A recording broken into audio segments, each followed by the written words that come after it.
Hey, everybody, and welcome into the WCNC Plus Impact News Studio. I'm Sports Director Nick Carboni. We talk sports every Friday night at 9 o'clock, trying to keep our fingers on the pulse of what's going on in Charlotte sports. Of course, right now, no hotter storyline than the Charlotte Hornets. Now less than 10 games until the end of the regular season. Charlotte continuing to make a playoff push that before January 1st seemed absolutely unbelievable and unrealistic. Now it is very real, and we're talking about it, and that's going to continue tonight with SI Hornets. Matt Alquiza, who also doubles up for BuzzBeat podcast. Enjoy this conversation about the Charlotte Hornets. Matt, I thought last night was going to present a great opportunity for the Hornets to play in a close game. It's kind of the next level up for this team, is to win in crunch time. Well, they just went ahead and beat the Knicks by 11 points. What impressed you most about the Hornets against New York? Yeah, I was hoping for a close game as well. We've seen the Hornets blow out these teams in playoff contention, the Spurs, the Thunder, the Celtics, the Knicks last night. So at some point, they're going to need to get a rep against a good team in a close game. I feel like the Hornets just had answers for everything the Knicks threw at them last night. Jalen Brunson started the game on fire, 17 points in the first quarter. And then Charlotte adjusted, and he was pretty quiet the rest of the way. Karl Anthony Towns, the second option on offense for the Knicks, never really got going because of Moussa Diabate's individual defense and Miles Bridges' defense as well. So everything the Knicks threw at the Hornets on offense, they had an answer for, and just kind of proved to me that there is a ton of versatility up and down this roster in terms of the starters to the guys that come off the bench to lock down opposing offensive players. So just an impressive two-way 48 minutes from the Hornets to handle a playoff-bound finals potential contender Knicks team with relative ease. Why is Charlotte able to frustrate teams of this caliber? It's one thing to do it against Memphis and Utah, but to do it against Oklahoma City, to do it against Boston, to do it against New York, what are they doing so well that even these contenders some nights can't handle it? They're just relentless. Kobe White said it after a game, I think the Kings game earlier this week. He said he's never been on a team as dangerous as this Hornets team. He said 1 second you look up and the score is tied, and the next second you're up 20, you're up 30, and the game is a blowout. And the Hornets just come at you in waves. At any time, they have two guys on the floor that can get to their own shot or create a shot for somebody else. Brandon Miller, LaMelo Ball, Con Knipple, Miles Bridges, and now Kobe White at the trade deadline. Having those five guys on the floor that can all dribble, pass, shoot, finish at the basket, create for teammates, it's just an unending onslaught. You can never relax against the Hornets when the bench unit comes in, because Charles Lee and his staff does a really good job of mixing some bench units with starters and always keeping a couple of shot creators on the floor. And it's the three-point shot. That is what starts and ends runs in the NBA. If you get hot from three, it's really hard to keep up with. And the Hornets are the premier shooting team in the league. They shoot the second most threes in the NBA, and they convert on the second highest percentage of threes in the NBA. So the volume and the accuracy is pretty unprecedented. And I don't want to, overstep here, but it does feel like the prime Warriors in the mid 2010s, with how Charlotte can just come at you wave after wave and just, take over you like an avalanche, basically. I think a lot of the Hornets fan base is still having trouble processing that this is who their team is hmm right now. I think last night was another proof of concept. How does what they did last night and in a lot of these other games since January 1st translate into a potential playoff series? Yeah, I mean, you probably feel the same way. You've been here for a decade. You've never seen this team really play at this level, compete for a real playoff spot. I mean, the word you just said, the term you just used, proof of concept, is what it is. I mean, we've seen the Hornets just dominate and blow out teams that have legitimate aspirations to win the championship this year. Every time the Hornets go into a game like the one last night against the Knicks, against a potential championship contender, I say to myself, okay, if they win this one, this is when I'll buy in that this run is real. And I've had to say that 10, 15 times since January. And I don't know what it's going to take for me to believe it as somebody that analyzes and covers the team. But every time they do it, I get one step closer to really buying in and believing that there is something special in line for this team this year, that they can win a playoff series next month and advance in the NBA playoffs. It is just unprecedented territory for the Hornets organization to be playing this well for this extended period and for this many people to be noticing it. The Hornets would go on a hot stretch here and there, a month where they play good basketball, and no one's really talking about it because it's the sleepy old Charlotte Hornets without much going for them. It's the national recognition that I think has me really buying in that the NBA Twitter account is posting retrospectives of the life of LaMelo Ball before a big game against the Knicks. I think that's where, when that kind of stuff starts happening, it makes me feel like, this is really real. People are taking notice and they're trying to set up the story of the Hornets making this Cinderella run through the playoffs. What I've been most impressed with, I think, from not really a truly basketball standpoint with this team, because it's still a relatively young team, and what we see in any sport is a young team find that, explosion of success and then not be able to handle it. Their focus, despite everything that is just potentially weeks away for them, a first playoff series in a decade, to me is very impressive. Where do you think that starts? I think you hear Charles Lee say it every time he gets in front of a mic. It's the focus on daily improvement. It's the Hornets DNA. It feels just like a huge organizational shift from chasing the results and really diving into and buying into the process of getting better every day, of hitting on all these from the top down, hitting on these little transactions. You get Josh Green for a couple of second round picks. You select Sion James and Ryan Kalkbrenner in the second round. They're just like stacking little wins on top of each other. And I think the entire organization has bought into that, where the Hornets know that nothing is given to them. And we've seen 10 years of no success in the organization. So they really haven't done anything yet, even in these past couple of months, to think that they deserve anything or anything should be handed to them. And I think Charles Lee, Jeff Peterson, even the ownership have done a good job of just instilling that mindset throughout the organization from top to bottom, that, they haven't earned anything quite yet. Everything is still ahead of them. And you see it in games like against Sacramento, where they win by 40. Orlando played Sacramento last night and they were in a dogfight in the fourth quarter. That's just not really happening to the Hornets in these home games. And it is really impressive that a group this young, with an ownership group this new, with a front office this new, and a coaching staff this like young and new as well, that they're able to do that from, head to toe in the organization. For somebody that's followed the team as long as you have, both personally and professionally, what is it like to see the building the way it's been? I mean, they're working on about 20 sellouts. That's a Spectrum Center record, 10 in a row. And, finally, those Knicks fans had to leave early last night. I mean, that, I think for a lot of Hornets fans, just seeing that was cathartic.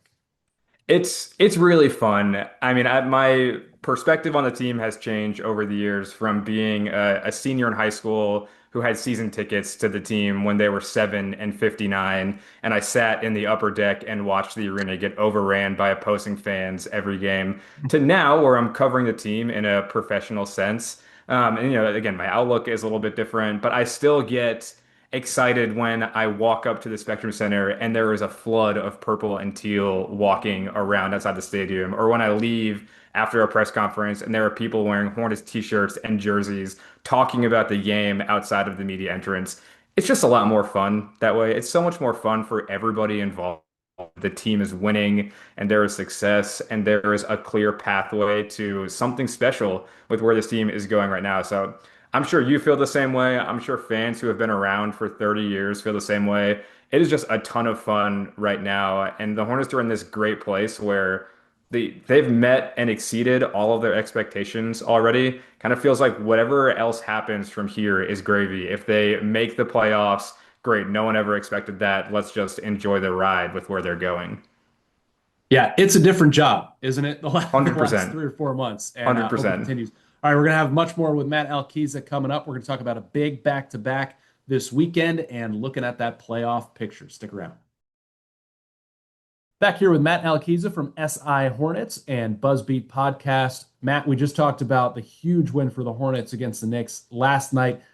They got to keep it going. Again, to finish this 7-game home stretch, a pivotal home stretch. They're 5-0 on it so far. They got a big back-to-back this weekend. Boston Sunday, but it starts with Philly on Saturday. Take me through how you view each of those matchups for Charlotte. Yeah, they're both going to be difficult. Philly has slid down the standings in recent weeks, but a lot of that is due to Paul George's suspension, which he came back from this week, and injuries to arguably their two best players, Joel Embiid and Tyrese Maxey. Tyrese Maxey won't be suiting up on Saturday, as far as I know, but Joel Embiid is back, and in his first game, returning from an oblique injury, I think he scored 36 points on Tuesday night. So it's going to be a tough matchup for the Hornets. Embiid is a guy that has crushed the Hornets whenever he's played against them in his career. The games against Charlotte have been few and far between, but when he's available, he's a guy that the Hornets have never really had an answer for. So that's kind of what I'm looking at, the matchup between Moussa Diabate and Ryan Kalkbrenner versus Joel Embiid. Can they defend him without fouling? He's one of the premier foul drawers in the league. Whether or not it's considered ethical foul drawing, I will let you decide. But that's what's going to define the matchup. I think the Hornets have an advantage over Philly at a couple of other positions. The point guard position, shooting guard, Concacaf versus VJ Edgecombe will be a storyline for to watch throughout those Yep. guys' career. But it's going to come down to the front court. Can Musa and Ryan Kalkbrenner defend Joel Embiid and limit his production in order for Charlotte to, keep the game close or blow them out of the arena like they seemingly do against every good team that comes through Charlotte. All right, yeah, Embiid kills the Hornets. That guy coming here on Sunday kills the Hornets too, and they didn't have to play him last time when they were up hmm in Boston. So the entrance of Jason Tatum into the Celtics lineup uh, obviously presents challenges. What are the biggest ones facing Charlotte Sunday? Yeah, Charlotte has, when you think of the Hornets defense in the starting lineup, they're all like solid defenders. LaMelo is up and down. He's been great on defense over the last couple of weeks. Boston has three guys in their starting lineup, Derek White, Jaylen Brown, and Jason Tatum, like you mentioned, that are all really good offensive players. They're all versatile. They can score in a multitude of ways. I don't know. I'm curious to see how Charlotte defends those three guys. Who do they put on Jaylen Brown to slow him down? He's averaging 30 points a game, probably going to finish at worst second team All NBA. And we all know who Jason Tatum is. He's an MVP candidate who is still kind of knocking the rust off of his Achilles injury. So I'm interested to see how Boston attacks the Hornets with those three guys. Who's getting the majority of the shots? Where are they coming from? They can all score from all three levels. And on the other side, how do the Hornets defend those three? Who do they put on Brown? Who do they put on Tatum? Who do they put on White? And the interesting thing when Charlotte plays Boston is you can just see the similarities between the way those two teams play. Charles Lee obviously spent a year with Joe Mazzulla in Boston before coming to Charlotte. They won a championship together. They do a lot of the same things. The way they think about the game of basketball, the pillars of their systems are the same. They don't foul on defense. They shoot a ton of threes. They crash the offensive glass.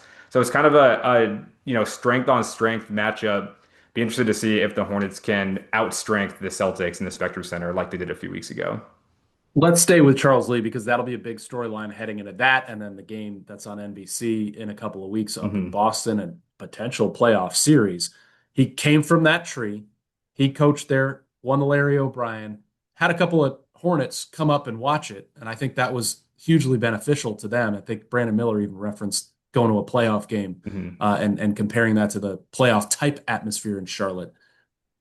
Matt, we've seen coaches come and go with this core and not be able to get them to play defense and not be able to get them to defend without fouling and not be able to get them to crash the boards. All those pillars you just mentioned. Why has Charles Lee been able to? I don't know why he's been able to compared to like Clifford and James Yeah. Borrego, but it's just I think Charles Lee is a relatable coach. You've heard Kobe Yeah. White say it when he came here that he is young, he's energetic, and he kind of mixes like the young, energetic, player-friendly coach with having legitimate success. He has two NBA championships Yeah. as an assistant in Milwaukee and Boston. He's coached superstars like Giannis Antetokounmpo and Jason Tatum and Jaylen Brown. So he's kind of at the forefront of this group of young coaches that is coming up in the NBA, Charles Lee, Joe Mazzulla, Jordan Ott in Phoenix, guys that you'll see at the top of the Coach of the Year rankings. And I think what Charlotte has done really well has leaned into analytics and leaned into kind of the ideal style of playing basketball in 2026, which is doing those things offensive rebounding in order to win the possession battle. The more shots you take, the more chances you have to score. The more offensive rebounds you pull down, obviously you get more chances to put the ball in the hoop.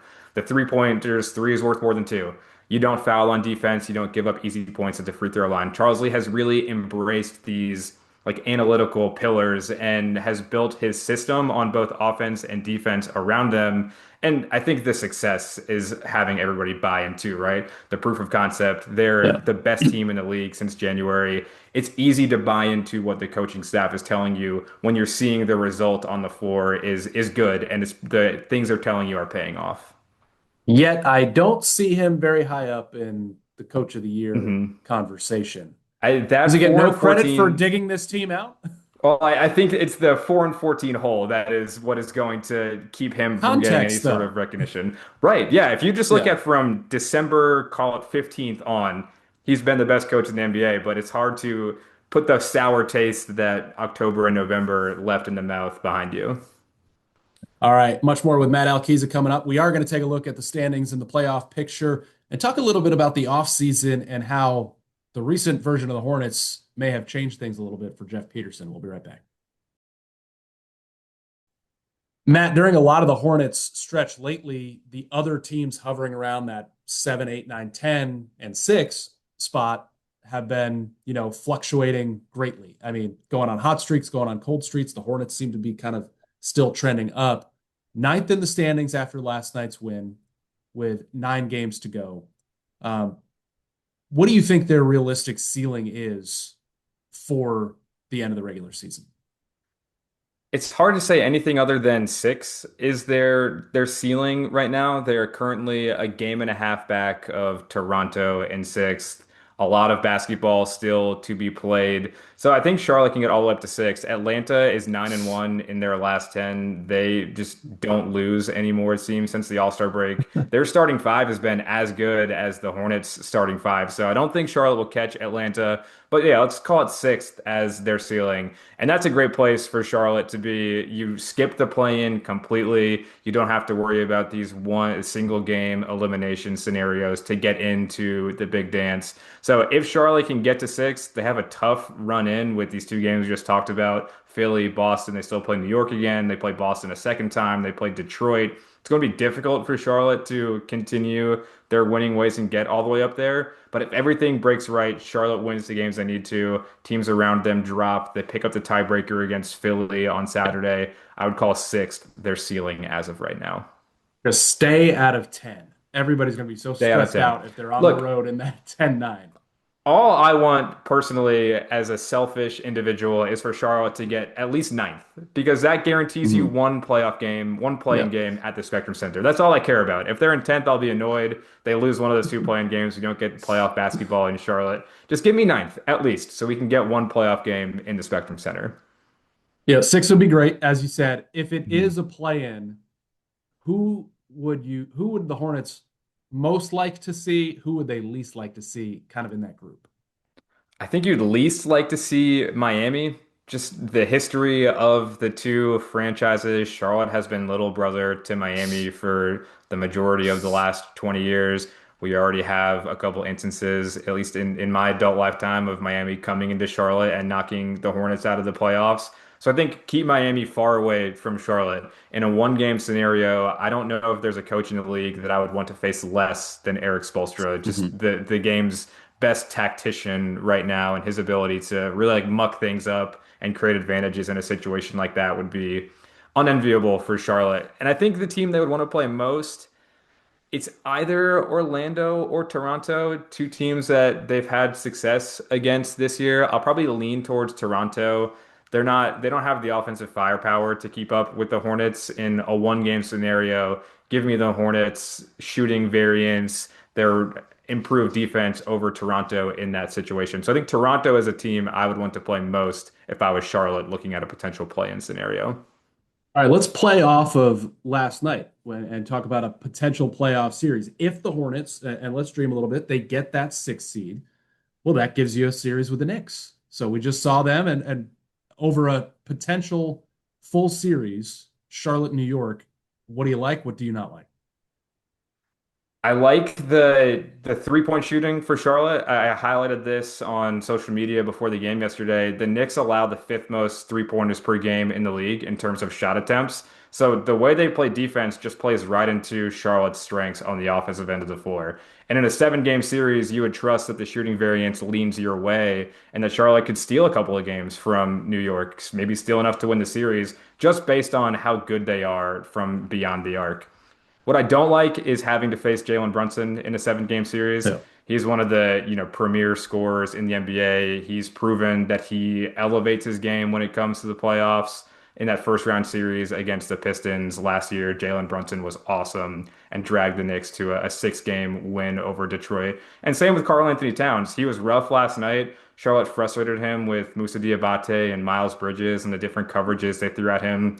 But the top end talent of the Knicks would scare me as the Hornets because they have two guys that can go absolutely nuclear and take over a game and take over a series and swing things in their favor if everything else is even across the board.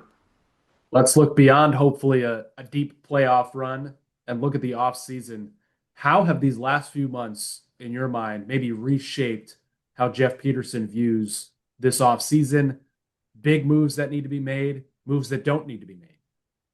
Yeah, Kobe White is now the centerpiece of the offseason. That trade at the deadline, Jeff Peterson came and spoke to the media right afterwards and said they acquired Kobe as a long-term play. They acquired his bird rights, which simply Yeah. means they can pay him more than any other team in the league in free agency. So he's going to be the priority for Charlotte.